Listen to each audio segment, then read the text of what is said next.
कधी तुमच्या मनात अशी भीती आली आहे का जी तुम्हाला कारणाशिवाय अस्वस्थ करते?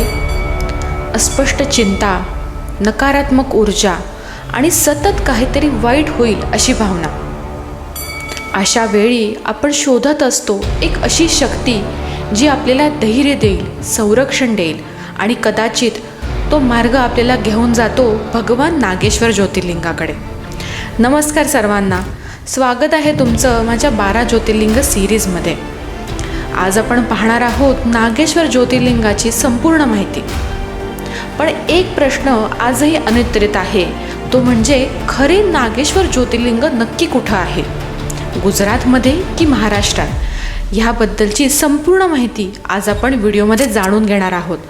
त्यामुळे हा व्हिडिओ संपूर्ण अवश्य बघा. आणि त्याचबरोबर जर तुम्ही माझी मागील सिरीजमधील व्हिडिओ बघितले नसतील तर त्याचे लिंक मी डिस्क्रिप्शनमध्ये देत आहे. ते सर्व व्हिडिओ देखील तुम्ही अवश्य बघा. चला तर मग व्हिडिओला सुरुवात करूयात. खरे नागेश्वर ज्योतिर्लिंग नक्की कुठं आहे? गुजरातमध्ये की महाराष्ट्रात?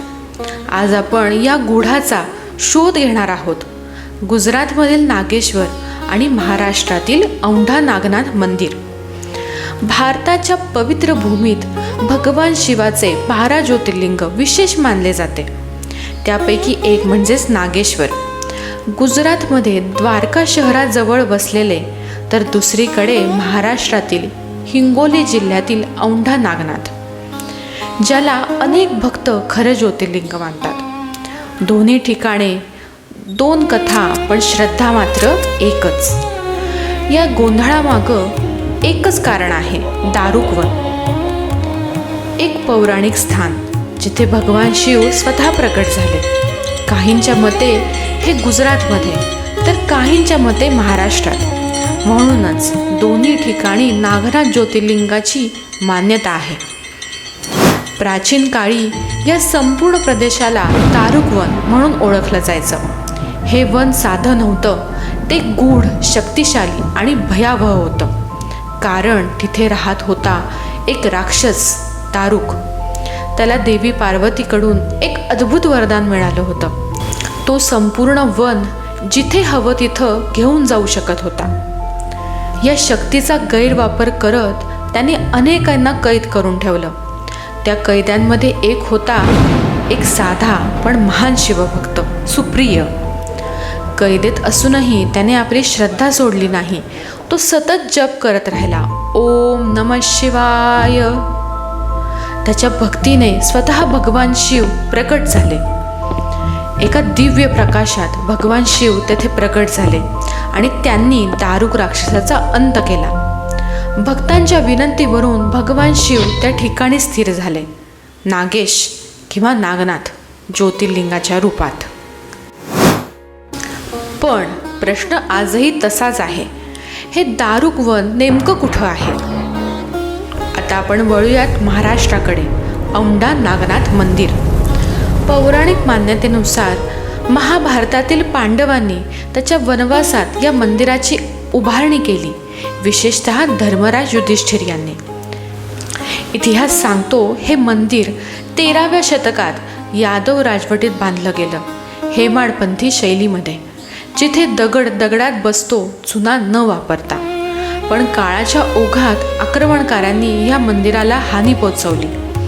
नंतर अहिल्याबाई होळकर या महान राणीनं या मंदिराला पुन्हा एकदा नवजीवन दिलं. या मंदिराचं सर्वात मोठं वैशिष्ट्य म्हणजे तळघरातील गर्भगृह, जिथे भक्तांना खाली उतरून दर्शन घ्यावं लागतं. आणि मग येते एक अद्भुत कथा. संत नामदेव यांना मंदिरातून हटवण्यात आलं, पण त्यांच्या भक्तीसमोर मंदिर फिरलं. आजही मंदिराचा प्रवेश पश्चिमेकडे आहे. पर्वतरांगा, तलाव, कुंड हे सर्व मिळून या ठिकाणी एक वेगळी शांतता निर्माण करतात. महाशिवरात्री, रथोत्सव, श्रावण, हजारो भक्त आणि एकच जय जयकार, हर हर महादेव. आता आपण वळणार आहोत गुजरातकडे. द्वारकाजवळील नागेश्वर इथं समुद्राच्या वाऱ्यासोबत शांततेचा अनुभव देणारं ठिकाण. उंच शिवमूर्ती, साधं पण भव्य मंदिर. इथे आल्यावर मन आपोआप शांत होतं. एकीकडे इतिहास, कोरीव काम, गूढता आणि दुसरीकडं शांतता, विस्तार आणि आधुनिकता, पण दोन्हीकडे भगवान शिव.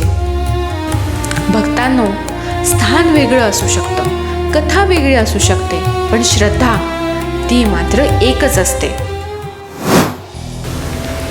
कर्पूरगौरं करुणावतारं संसारसारं भुजगेन्द्रहारं सदा वसन्तं हृदयारविन्दे भवं भवानी सहितं नमामि. हर हर महादेव. नमस्कार.